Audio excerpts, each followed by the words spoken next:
This is an emergency notice from the Lane County Sheriff's Office. There is a wildfire in your area.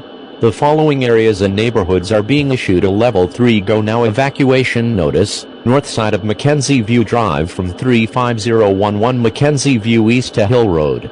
Level 3 means leave immediately. Do not take time to gather things. Go now. There is immediate danger and you should evacuate immediately.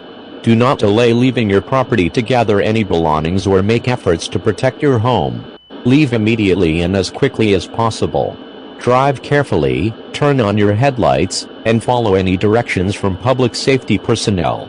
If you choose to ignore this notice, public safety personnel may not be available to assist you further. Do not delay leaving to gather any belongings or make efforts to protect your home.